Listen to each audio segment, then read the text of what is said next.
বুড়ো মাঝিটাকে তাড়া লাগানো বৃথা জেনেই অনিমেষ বহুক্ষণ চুপ করেছিল। তার ফলে মাঝি আর আরোহী দুজনেই হাল ছেড়ে নিশ্চিন্ত হয়ে বসেছে। মাঝির বকাটাই রোগ, এমনকি ভাবভঙ্গি দেখে মনে হচ্ছিল ওইটাই পেশা। ওর বউ কতদিন মরেছে, ছেলের বিয়ে দিয়ে কি ভুল করেছে, জামাই কেন মেয়েকে নেয় না, ছোট জামাইটা জুয়ারি, ছেলেটা নেশা করতে পেলে আর কিছু চায় না, খুব ছেলে বয়সে একবার কলকাতা গিয়েছিল কিন্তু অত হট্টগোলে মাথা ঠিক থাকে না বলে পালিয়ে আসতে পথ পায়নি, আবার একবার যাবে মা কালীকে দর্শন করতে, ইত্যাদি ইত্যাদি তথ্য পরিবেশন করবার ফাঁকে ফাঁকে কেবলমাত্র দম নেবার প্রয়োজনে যখন থামে তখনই শুধু দাঁড় বাইবার কথা মনে পড়ে ওর। সুতরাং শহরে যাবার বাস যে পাবে না তা অনিমেষ আগেই বুঝেছিল, কিন্তু এমন অবস্থায় যে পড়বে তা কল্পনা করেনি। বাস তো নেই, আশেপাশে কোথাও মানব বসতির চিহ্ন যেন চোখে পড়ে না। নৌকো এসে যেখানটায় ভেড়ে সেখানে বাঁশের মাচা মতো একটা আছে, জাহাজ ঘাটা হলে অনায়াসে যেটি বলা যেত। সেই মাচাতে নেমে অসহায়ভাবে অনিমেষ একবার চারিদিকে তাকিয়ে দেখল। নিচে ময়ূরাক্ষীর কালো জল নিঃশব্দে বয়ে যাচ্ছে। তার স্রোতের গতি থাকলেও তবু একটু প্রাণ স্পন্দন বোঝা যেত। এত মন্থ তার স্রোত, এত নিস্তরঙ্গ যে যেন মনে হচ্ছে সমস্ত জলটা যেন জমাট বেঁধে স্তব্ধ হয়ে গেছে। ওপারে ভগীরথপুর গ্রাম, বেশ সম্পন্ন গ্রাম, তা সে জানি।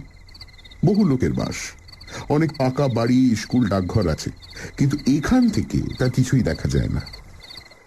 ঘাট থেকে উঠে যে রাস্তাটা গ্রামের দিকে গিয়েছে তার সাদা বালির আভাস নিবিড় বনের অন্ধকারে মিশে গেছে একটুখানি গিয়েই। দুদিকে বড় বড় গাছ, কি গাছ তা বোঝা যায় না, কিন্তু তারই অসংখ্য শাখা পল্লব সমস্ত গ্রামটাকে যেন চোখের আড়াল করে রেখেছে। একটা আলোর রেখা পর্যন্ত চোখে পড়ে না। ওপারেই যদি এই হয়, এপারের অবস্থা সহজেই অনুমেয়।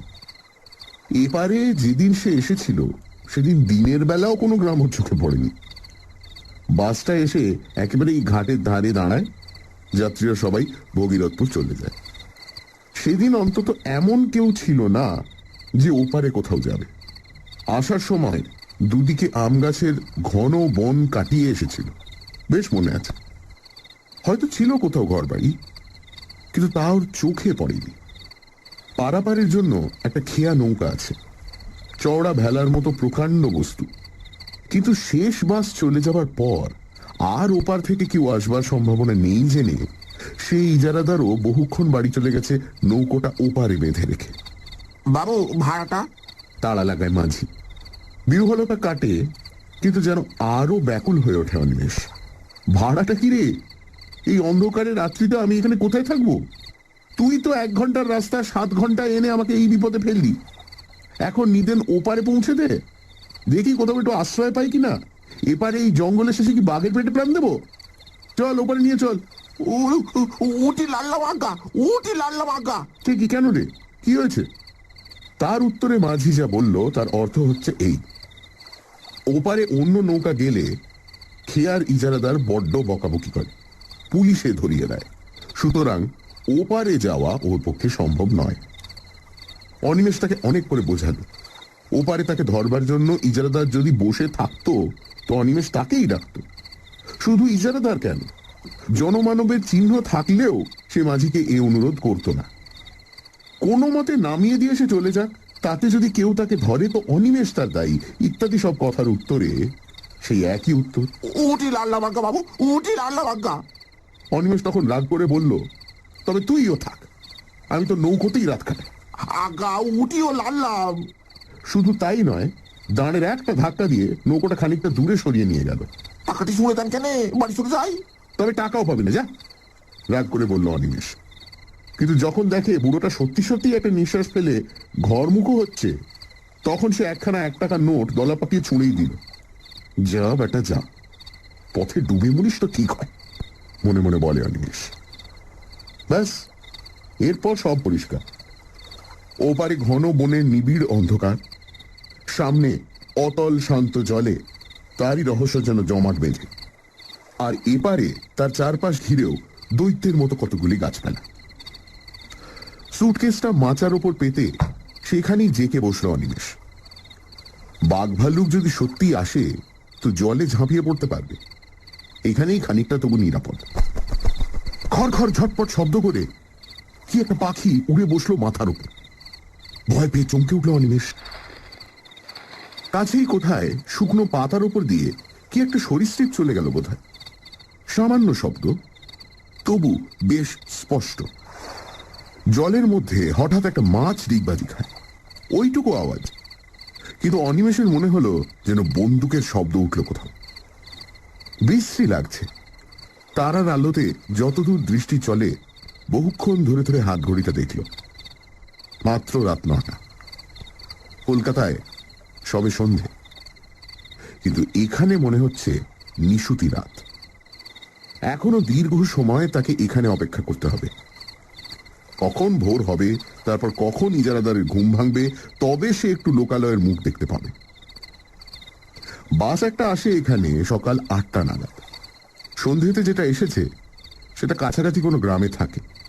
7টা নাগাদ এখানে এসে দাঁড়ায়, অর্থাৎ প্রায় 12 ঘন্টা এখন। আচ্ছা, হাঁটলে কেমন হয়? বাসের রাস্তাটা ধরে হাঁটতে থাকলে কি আর গ্রাম একটা পাওয়া যাবে না কাছাকাছির মধ্যে?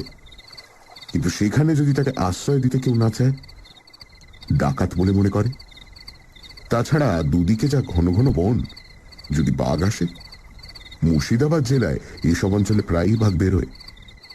দরকার নেই বাবা, 10-11 ঘন্টা সময় এরকম করেই কেটে যাবে। ও ও মশাই, শুনছেন? বাস মিস করেছেন বুঝি? কোথাও আশ্রয় পাননি?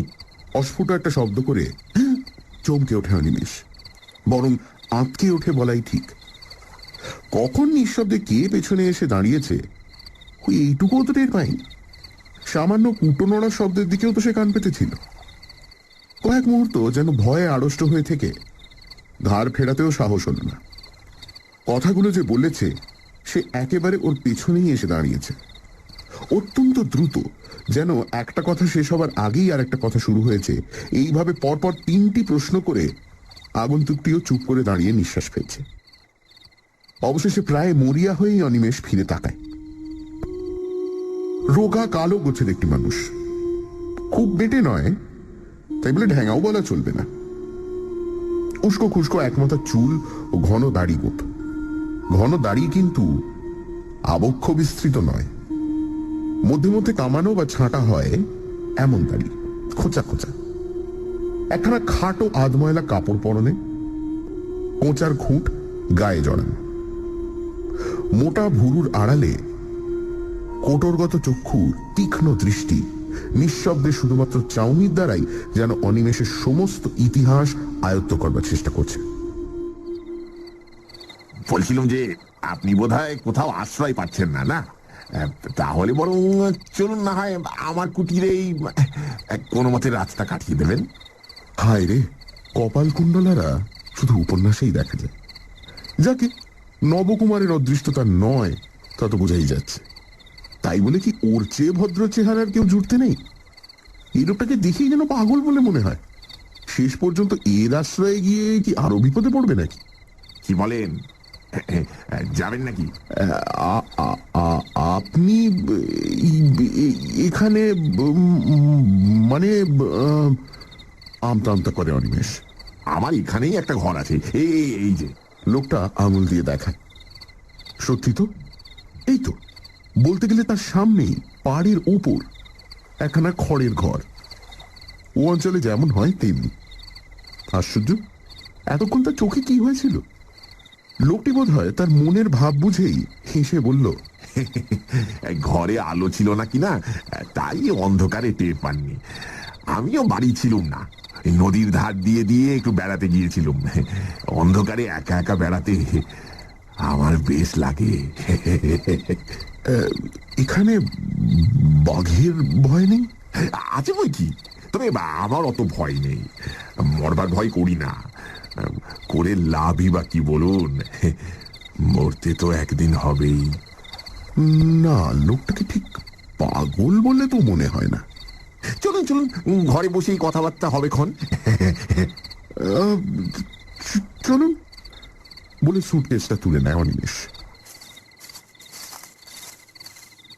একখানা নয়, পাশাপাশি দুখানা ছোট ঘর। সামনে এক ফালি দাওয়া।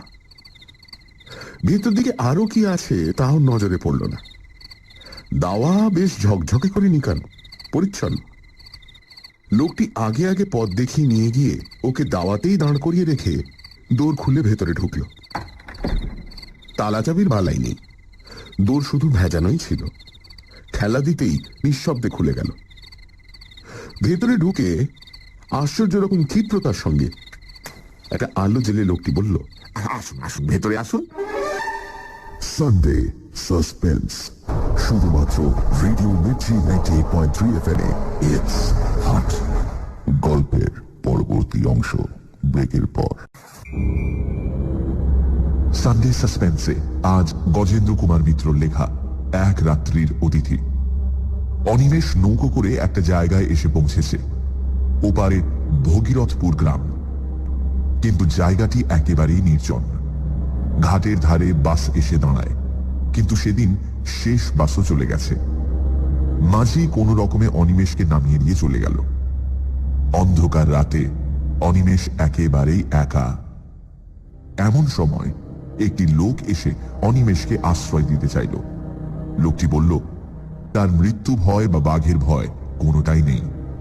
লোকটি অনিমেষকে তার বাড়ি নিয়ে এলো। তারপর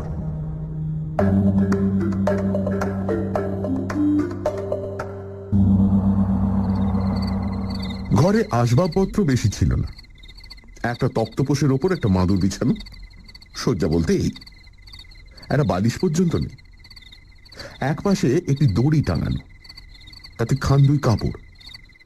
তার মধ্যে একটা লাল মেঝেতে জলের মেটে কলসি, একটা কাঁসার ঘটি এবং পিতলের পিলসুজে একটা মাটির প্রদীপ। এছাড়া আর কোথাও কিছু নেই। বসুন, ওই চৌকিটার উপর বসুন। তারপর খানিকটা নিঃশব্দে দাঁড়িয়ে নিজের দুই হাত ঘষে কেন এক রকমের বিচিত্র হাসি হেসে বলল, ভালো বিছানা আমার নেই, ওই সুটকেসটা মাথায় দিয়েই শুতে হবে। আর খাবারও তো কিছু দিতে পারবো না, ঘরে আমার কিছুই নেই। আপনি মদ খান? যেন একটা আকস্মিক উগ্রতা দেখা দেয় ওর প্রশ্ন করবার ভঙ্গিতে। না না, রক্ষে করুন, কিছু ব্যস্ত হবেন না আমার জন্য। আশ্রয় পেয়েছি, এই ঢের। ওই আশ্রয়টুকুই যা, বাঘ ভাল্লুকের হাত থেকে তো বাঁচলেন অন্তত। তা আশ্রয় ভালোই, ঘরখানা মন্দ নয়, কি বলেন? বলতে বলতে হেসে উঠে সে। সাদা ঝকঝকে দাঁত কালো দাড়ির ফাঁকে চকচক করে। অনিমেষের যেন ভালো লাগে না ওর ভাবভঙ্গি। আবারও সেই সন্দেহটা মনে জাগে, পাগলের পাল্লা এসে পড়ল নাকি। আপনি এখানে কি করেন? আপাতত কিছুই না। আচ্ছা বসুন, আমি একটু আসি। মুখ হাত ধরেন নাকি? ধুতে পারলে ভালোই হতো, কিন্তু অনিমেষে তখন নড়তে ইচ্ছে করছে না। সে বলল, না না, দরকার নেই। লোকটি বেরিয়ে গেল। অনিমেষ স্তব্ধ হয়ে বসেই রইল। ভালো বোধ হচ্ছে না ওর, কেমন যেন একটা অস্বস্তি হচ্ছে। কি করে লোকটা এখানে? এমন একাই বা থাকে কেন? ঘরে কোনো রকম কিছু খাবার নেই তো নিজে খায় কি? চোর ডাকাত নয় তো? লোকজনকে ভুলিয়ে এনে শেষে ঈশ্বর বাঁচিয়েছে। ব্যাগে ওর খান কতক পুরনো কাপড় জামা ছাড়া আর কিছুই নেই। পকেটেও মাত্র টাকা 6 আছে। কিন্তু একটু পরেই সমস্ত দেহ হিম হয়ে ওর মনে পড়ে এই সব উদ্দেশ্যে যারা নিয়ে আসে ভুলিয়ে, টাকা না পেলে তারা আরো হিংস্র হয়ে ওঠে। তাছাড়া মেরে ফেলে তবে তো দেখবে কি আছে না আছে। ওদের দেশে একবার খুব ডাকাতের উপদ্রব হয়েছিল। তারা একটা লোককে খুন করার পর পেয়েছিল মাত্র একটা আদলা। কখন গৃহস্বামী আবার নিঃশব্দে ওর কাছে এসে দাঁড়িয়েছে অনিমেষ টেরও পায়নি, যদিও খোলা দরজার দিকে চেয়েই বসেছিল সে। আশ্চর্য। লোকটা বলল, বলছি কি, এখনই শুয়ে পড়বেন নাকি? যদি ঘুম পেয়ে থাকে তো আলাদা কথা, নইলে একটু বসি। এই কতদিন লোকের সঙ্গে কথা কইতে পাইনি, বলেন তো দুটো কথা কয়ে বাঁচি আর কি। এখানে তেমন লোকজন তো নেই, আসেও না কেউ। অনিমেষ আবারও পূর্ব প্রশ্নের জের টানল। তা এমন জায়গায় আপনি থাকেনি বা কেন? সেই হাসি গৃহস্বামীর মুখে, তেমনই নিঃশব্দ হাসি, দাড়ির ফাঁকে শুভ্রতন্ত্রের সেই বিজলি প্রকাশ। ভয় নেই, আমি চোর ডাকাতও নই, পাগলও নই। ঘরে কিছু নেই মানে আমার কিছুর দরকার নেই, থাকারও দরকার হয় না আমার। কেন জানেন? তারপর যেন কতকটা অসংলগ্ন ভাবেই বলে ওঠে, আমি আমি সাধক, তান্ত্রিক, সন্ন্যাসী। সন্ন্যাসী? অবিশ্বাসের দৃষ্টিতে চায় অনিমেষ। অপ্রতিভ হয়ে লোকটা বলে, না মানে সন্ন্যাসী মানে ঠিক অভিষিক্ত সন্ন্যাসী নই, তবে সাধক বটে। উবু হয়ে ঘরের মেঝেতেই বসল লোকটা।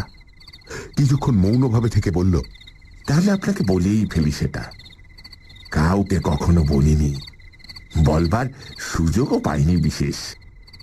এই অঞ্চলেরই লোক আমি, বুঝলেন। ছেলেবেলা থেকেই নানা বইতে তান্ত্রিক সন্ন্যাসীদের অদ্ভুত সব ক্ষমতার কথা পড়ে ওইদিকে মনটা ঝোঁকে। মনে হতো আমিও ওই সব সাধনা করে সিদ্ধ হব, তারপর প্রাণ ভরে পৃথিবীর সব ঐশ্বর্য ভোগ করব। আর আমাকে পাইকে, হায়রে, তখন কি আর জানতুম যে ভোগের উদ্দেশ্যে সাধনা করতে এলে সিদ্ধি তো দূরের কথা, সমস্তই খোয়াতে হয় একে একে। এই পর্যন্ত বলে লোকটি চুপ করল। এতক্ষণ অনিমেষও অনেকটা সহজ হয়েছে। লোকটির ভাবভঙ্গি আর কথাবার্তায় সত্য কথা বলছে বলেই মনে হয়। দুশ্চিন্তা অনেকখানি কমে গেল ওর। বাড়ি আমার এই অঞ্চলে নয়, বাড়ি সেই 5 ধুপির কাছে। তা এখানে কেন এলুম? বলছি, দাঁড়ান। বলেছি আপনাকে, ওই ছেলেবেলা থেকেই ওই দিকে ঝোঁক গিয়েছিল। স্কুলের পড়া হলো না, তার বদলে যত সব ওই ধরনের বই পড়তে লাগলো। পড়তে পড়তে বিশ্বাসটা খুব পাকা হয়ে গেল। কিন্তু কিন্তু গুরু কই? দু একটা সন্ন্যাসী যাদের হাতের কাছে পেলুম, দেখলাম সব বাজে, তো কিছু জানে না। অথচ পথ দেখাবে এমন লোক না পেলে এগোবো কি করে? মনটা বড়ই চঞ্চল হয়ে উঠল। খাবার চিন্তা ছিল না, মাথার উপর বাবা, বড় ভাইরা সবাই ছিল, জমি জমা ওই তারাই দেখাশোনা করত। অবশ্য আমি বকুনিও খেয়েছি ঢের, কাজকর্ম কিছু করি না বলে, কিন্তু সেসব গায়ে মাখিনি। তবে যতদিন যেতে লাগলো মনটা ততই ব্যাকুল হয়ে উঠল। শেষমেশ আমার 23-24 বছর বয়সের সময়ে বাড়ি থেকে সামান্য কিছু টাকা নিয়ে বেরিয়ে পড়লুম। বেশ বুঝেছিলুম ঘরে বসে আর কিছু হবে না। এই তীর্থ তীর্থ করে অনেক দেশই ঘুরলুম, ভালো চাকরি বা ভালো বিয়ে করার অনেক সুযোগও পেয়েছিলুম। জানেন, সংসার, বুঝলেন মশাই, মায়ার ফাঁদ পেটে রেখে দেয় সারা জগতে। যাই হোক, সেদিকে মন ছিল না বলে কেউ বাঁধতে পারল না। কিন্তু আসল যা উদ্দেশ্য, তাও তো কিছু হলো না। এমনি ভাবে যখন ক্রমশ হতাশ হয়ে উঠেছি, তখন একদিন বাড়ি ফেরার পথে, বলতে গেলে ওই বাড়ির কাছে এসে হঠাৎ একজনকে পেয়ে গেলুম। বক্রেশ্বরের শ্মশানে এক সাধু থাকেন শুনলুম। উলঙ্গ থাকেন শ্মশানে শুয়ে, কেউ খেতে দিলে খান, নইলে এমনি থাকেন।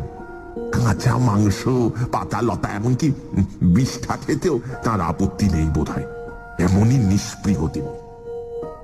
খোঁজ করে করে গেলুম, প্রথম তো দেখাই পাওয়া যায় না।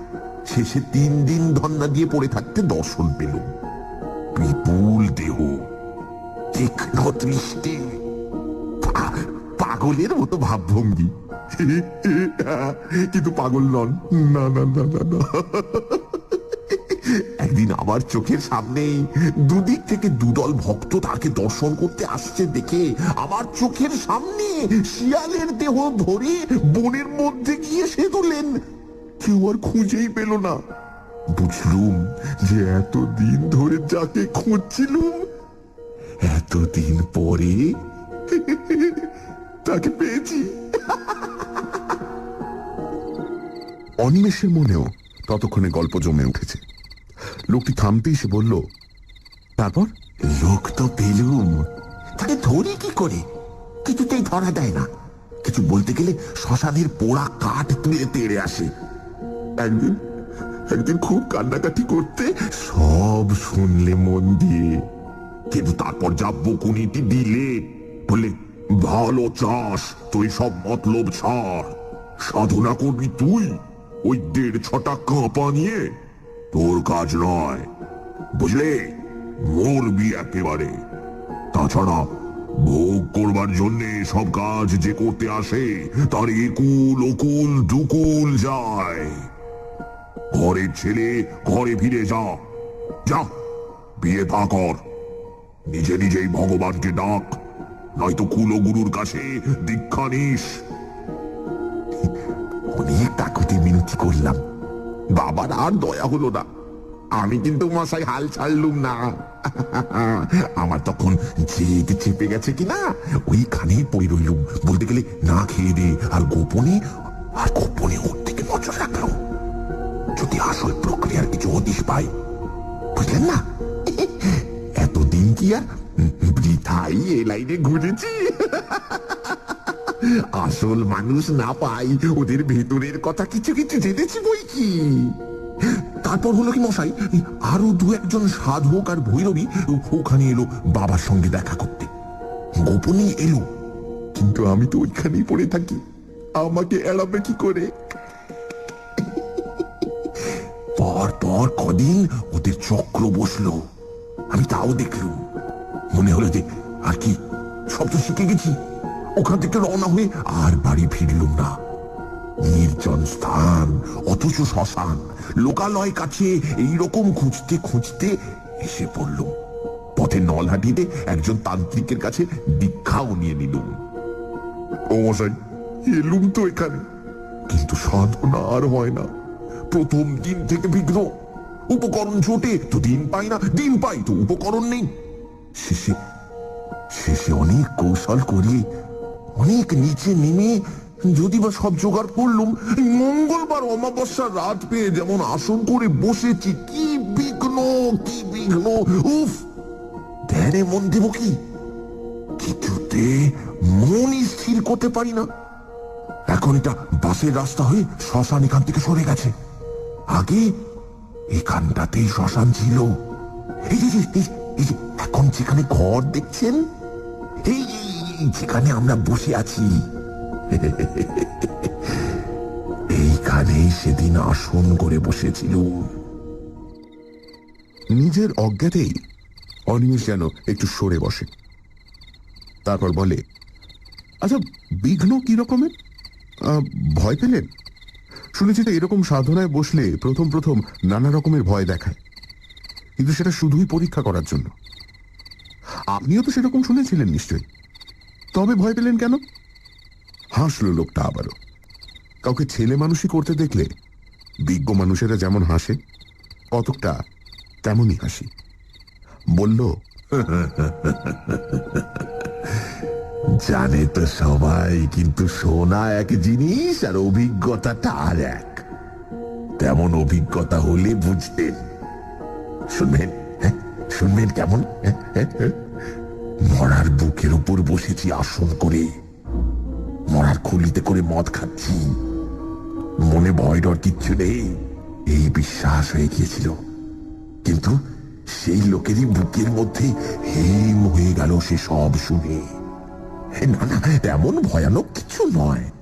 প্রথম শুরু হলো ফিস ফিস কথার শব্দ, খিলখিল হাসি, চাপা হাসি। ক্রমে সেইটাই বাড়তে লাগলো। মনে হলো 10 জন, 20 জন, 100 জন, হাজার হাজার হাজার। নৌকার চারপাশে যদি লক্ষ লক্ষ লোকের ফিস ফিস কথারই শব্দ হতে থাকে তো কেমন হয়? আর তার সঙ্গে চাপা এক ধরনের খিলখিল হাসি।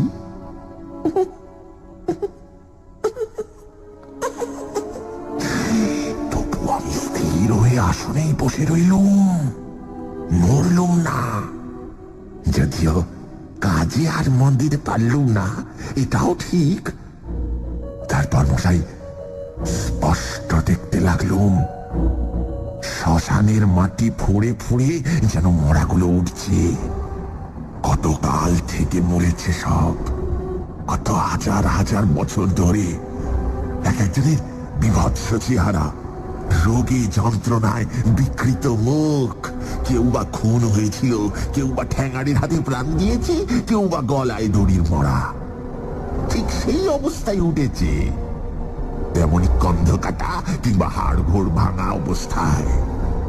সকলেরই মুখে রাগ, চোখের দৃষ্টিতে আগুন। তারা সবাই আমার দিকে আঙুল তুলে শাসাতে লাগলো, পাপিষ্ঠ তুই এখানে কেন? শ্মশান অপবিত্র করতে এসেছিস? চলে যা, দূর হয়ে যা।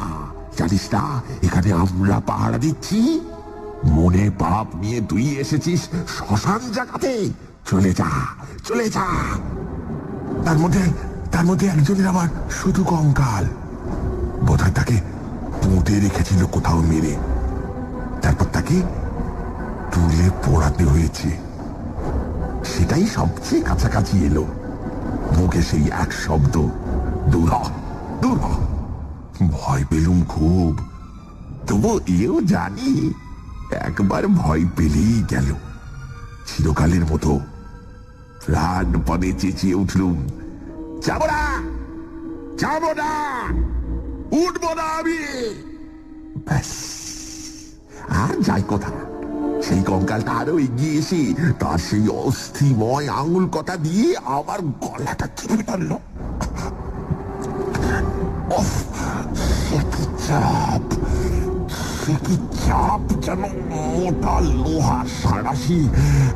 কত চেষ্টা করলো মুক্ত হবার, কিন্তু সে বজ্র কঠিন মুষ্টি খুলে কার সাধ্য। দম বন্ধ হয়ে গেল, বুকে সে এক অসহ্য যন্ত্রণা। মনে হলো যেন দেহের প্রতিটি শিরা ফেটে যাচ্ছে। কুলি বিকুলি করতে লাগলো এক ফোঁটা হাওয়ার জন্য। সে হাওয়া চারিদিকেই রয়েছে, তবু এক বিন্দু বুকের মধ্যে দিতে পারলাম না, বরং আরো চেপে বসতে লাগলো সেই সাঁড়াশির মতো আঙুলগুলো। তারপর রুদ্ধ নিঃশ্বাসে প্রশ্ন করল অনিমেষ। তারপর আবার সেই হাসি।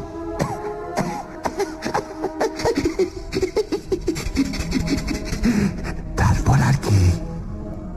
মুক্তি। সেই থেকে ঘুরে বেড়াচ্ছি এখানেই, কাজ নেই, কামাইও নেই, জায়গাটার মায়া ছাড়তে পারি না। সবচেয়ে কষ্ট হয় কথা কইবার লোক নেই বলেই। কিন্তু কথা কইতে গিয়েও একটা অজ্ঞাত আতঙ্কে অনিমেষের যেন গলা কেঁপে যায়। আপনি মুক্তি পেলেন কি করে? তা আমিও জানি না। এক সময় দেখলুম যে আমি দাঁড়িয়ে রয়েছি আমারই ভূতপূর্ব আশ্রয়, অর্থাৎ কিনা দেহটার পাশে। যারা এসেছিল তাদেরও তো কাজ শেষ, তারাও সব যে যার মিলিয়ে গেছে। এক কথায় সব কিছুর শান্তি। তার মানে কি? আপনি কি বলতে চান যে আপনি তখন মারা গেছেন? আপনি কি মরা? সানডে সাসপেন্স শুধুমাত্র রেডিও মির্চি 98.3 FM এ ইটস হট। সানডে সাসপেন্সে আজ গজেন্দ্র কুমার মিত্র লেখা এক রাত্রির অতিথি। অনিমেষ শুনছে জনৈক সাধকের আত্মজীবনী।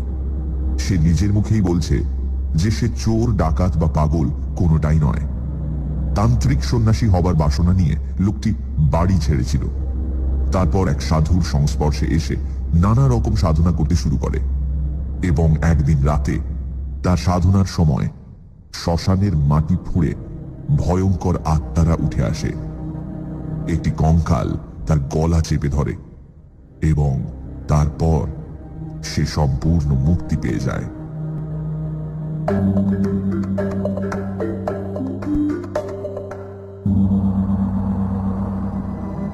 প্রশ্নের শেষ অংশটা আকস্মিক আর্তনাদের মতো চিৎকারে পরিসমাপ্ত হয়। কিন্তু প্রশ্ন সে করছে কাকে? কেউ তো নেই, শুধু সে একা বসে আছে ঘরে। বাকি জিনিসগুলো ঠিক আছে, পৃথিবীটা তেমনই চলছে, শুধু উবু হয়ে বসে যে লোকটা কথা বলছিল সে আর নেই। কোথা দিয়ে গেল লোকটা? কখন উঠে গেল তার চোখের সামনে দিয়ে? বারবার এই ব্যাকুল প্রশ্ন ওর মনে উঠতে লাগলো, কিন্তু উত্তর দেবে কে? খানিক পরে আসল প্রশ্নটা আবার প্রবল হয়ে উঠল। তাহলে কি লোকটা যা বলে গেল তাই সত্যি? ও লোকটা মানুষ নয়, অশরীরী, বিদেহী আত্মা। খাবার কিছু লাগে না ওর বলেছিল বটে, মরবার ভয় নেই। গায়ে কাঁটা দিয়ে ওঠে অনিমেষের। কিন্তু সে শিক্ষিত ছেলে, বিজ্ঞান পড়া ছেলে, এসব মিথ্যা কল্পনা, আত্মসম্মোহন বলেই জানে। সে বিশ্বাস করবে না এই কথা যে বিংশ শতাব্দীর মধ্যভাগে বসে সে ভূত দেখেছে। আচ্ছা, পেছনে ছায়া পড়েছিল কি ওর? মনে করবার চেষ্টা করে অনিমেষ। সত্যি কি না লোকটা তার সঙ্গে তামাশা করেছে?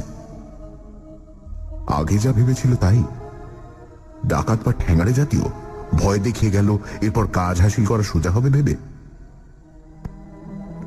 মনকে প্রবোধ দেয় সে, এইটে হওয়াই সম্ভব।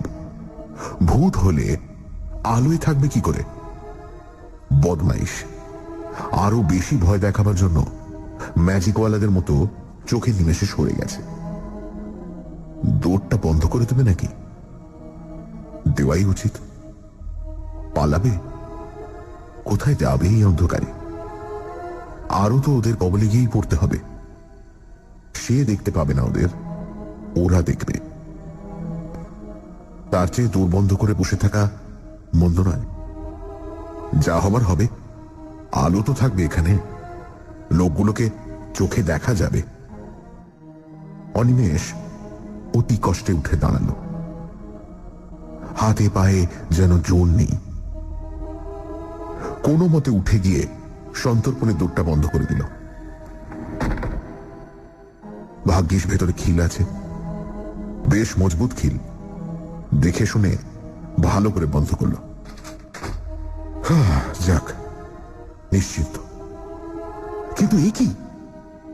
হঠাৎ আলো নিভে গেল রে। মুহূর্তের মধ্যে কোন রকম নোটিশ না দিয়েই ঘরটা তার চারপাশ নিশ্ছিদ্র অন্ধকারে ভরে গেল। তেল ছিল না, কিন্তু তাহলে তো একটু একটু করে ম্লান হয়ে আসবে। তবে ভয়ে ওর গাটা হিম হয়ে গেল। তবে কি ঘরের মধ্যে কেউ ছিল? এখন ফু দিয়ে নিভিয়ে দিল। সেই লোকটাই কি? হয়তো তক্তপোষের নিচে ঢুকে গিয়েছিল, তখন সেখানেই লুকিয়েছিল, তাই সে ওর চলে যাওয়াটা লক্ষ্য করেনি। নিশ্চয়ই তাই। কি সর্বনাশ! এই যে হিতে বিপরীত হলো। ওদের হাত থেকে বাঁচতে গিয়ে একেবারে ওদের মুঠোরই মধ্যে এসে পড়ল। পকেটের দেশটাই পর্যন্ত নেই, যতদূর মনে পড়ে ব্যাগও নেই। ব্যাগটাই বা কোথায়? চৌকিটা যে ঠিক কোন দিকে তাও তোর মনে পড়ছে না। উফ, কি বদমাইশ লোকটা। ক্রুদ্ধ স্বরে, হয়তো বা একটু ভীত কণ্ঠেই অনিমেষ বলে উঠল, কে কে ওখানে? আলো জ্বালো বলছি শিগগির, নইলে নইলে ভালো হবে না, দেখিয়ে দেবো মজা। কি হলো, জানালে না? নিস্তব্ধ চারিদিক, কোথাও একটা জনপ্রাণী আছে বলে মনে পড়ে না। রহস্যময় সুগভীর স্তব্ধতা। ঘরে কি জানলা ছিল? তাও তো মনে পড়ছে না যে। জানলা খুলে দিলে তবু একটু তারার আলো আসে। অনেকক্ষণ চুপ করে দাঁড়িয়ে থেকেও জানলা কোন দিকে মনে পড়ল না। আচ্ছা, একটু এগিয়ে গেলেই তো দেওয়াল, হাতড়ে দেখতে দোষ কি? পরক্ষণেই মনে পড়ল, আরে আচ্ছা বোকা তো সে, দৌড়টাই তো রয়েছে, খুলে বেরিয়ে পড়লেই তো হয়। ঘরের অন্ধকারের চেয়ে বরং বাইরের অন্ধকার ভালো, তারার আলো আছে। কিন্তু ব্যাগটা থাকে, প্রান্ত বাঁচুক। যেদিকে দৌড় দিয়েছে এই মাত্র সেদিকেই হাত বাড়ালো। কই সে দরজা? অথচ ও তো সবে দরজা বন্ধ করে এপাশ ফিরেছে আর আলো নিয়েছে। তবে কি ও দিক ভুল করেছে? এদিকে দরজা ছিল না। আন্দাজে আন্দাজে এগিয়ে যায় সে। এইটুকু তো ঘর, দেওয়াল পেলে দেওয়াল হাতড়ে হাতড়ে ঘুরলেই দরজা পাবে। তবু ভয় হচ্ছে ও লোকটা না এই সুযোগে পেছন থেকে মেরে বসে। কিন্তু উপায়ই বা কি? এদের কবলে যখন এসে পড়েছেই। মরিয়া হয়ে এগোয় অনিমেষ, এক পা করে যতটা সম্ভব নিঃশব্দে এগোয়। 1 2 3 4 5 6 7 8। কি এই যে 20 পা হয়ে গেল। ঘরটা যতদূর আন্দাজ হয় 10-12 ফুটের বেশি হবে না লম্বায়। নিহাতি ছোট্ট ঘর, অথচ 20 পা মানে অন্তত 15 ফুট। আরো 2 পা, আরো 10, আরো 20। কি সে মাঠে চলেছে নাকি? কিরকম হলো? 40 পা চলার মতো ঘর তো নয়। কোনাকুনি হাঁটছে, তাতেই বা এত দূর হবে কেমন করে? তবু আরো কয়েক পা যায় সে। হয়তো চলতে চলতে তখন গতি বেঁকে গিয়েছে। সোজা হয়ে হাঁটে আরো খানিকটা। না, তবু দেওয়াল নেই। রহস্যময় অন্ধকার, অনন্ত শূন্যতা। বাইরের মুক্ত শূন্যতা নয়, 4 দেওয়ালের চাপা, তবু তা অনন্ত। এইবার কপালে ঘাম দেখা দেয় অনিমেষে। এতক্ষণ ডাকাতের ভয় যা হয়নি, এবার তাই হলো। পা দুটো কাঁপতে লাগলো থরথর করে, একেবারে যেন ভেঙে এলো। অসহায় ভাবে সেইখানেই বসে পড়ল সে। এটার কি হলো? কি চক্রান্তে জড়িয়ে পড়ল সে? তবে কি সে লোকটা অশরীরী? সত্যি সত্যি সেই কি তাহলে কোনো প্রেত জনির মায়াতে এসে পড়েছে? বিহ্বল হয়ে ভাবে অনিমেষ কি করবে, কিন্তু কোনো পথ দেখতে পায় না। ওই যে কারা আসছে না? হ্যাঁ, ওই তো কত লোকের পায়ের আওয়াজ, অন্তত 8-10 জনের কম নয়, কিংবা আরো বেশি। এবারের কাছেই আসছে। ওই তো দাওয়াই উঠল। মশাই শুনছেন? ও মশাই!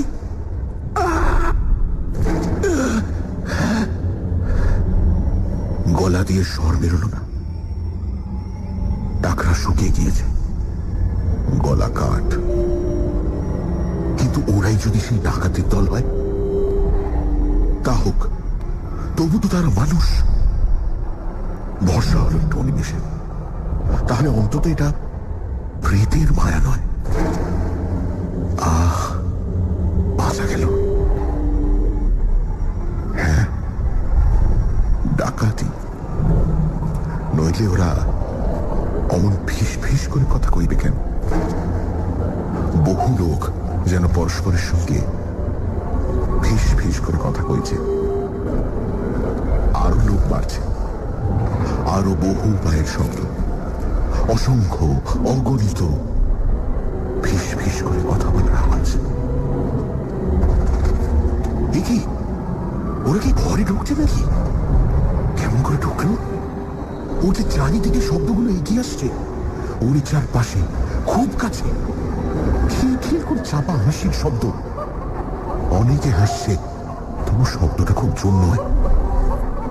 মাথা থেকে পা পর্যন্ত বরফ নেমে যায় যেন দিকের মধ্যে। হাত পায়ে আর কোনো সাড় থাকে না।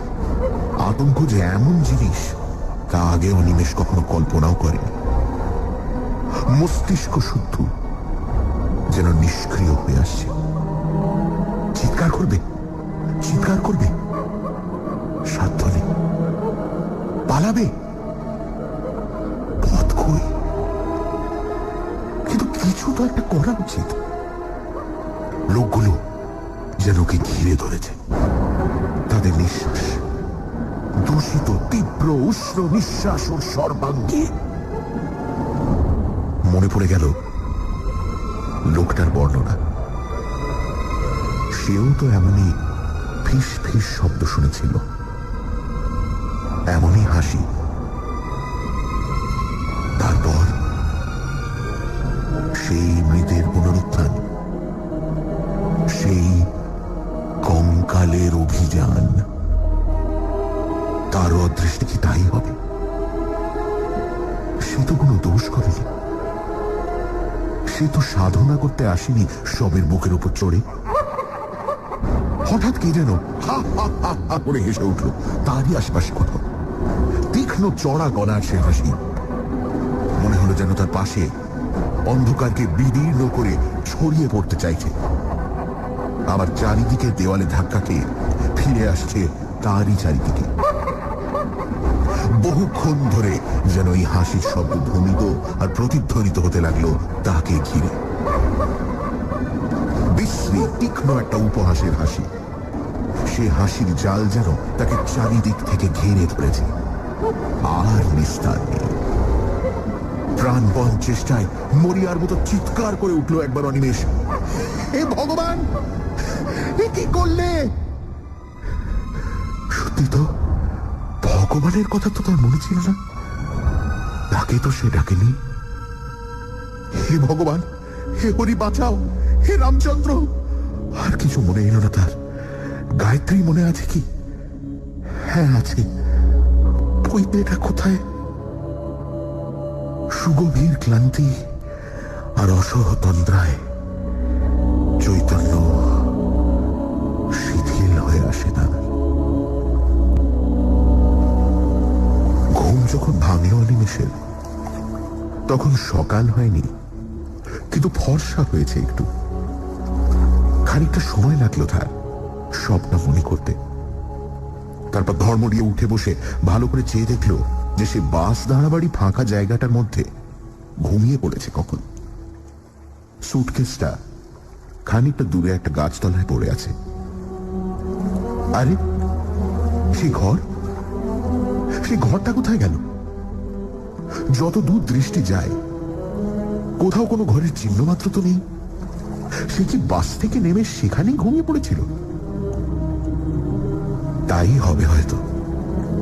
হয়তো সবটাই ও স্বপ্ন। সে উঠে নদীতে গেল মুখ হাত ধুতে।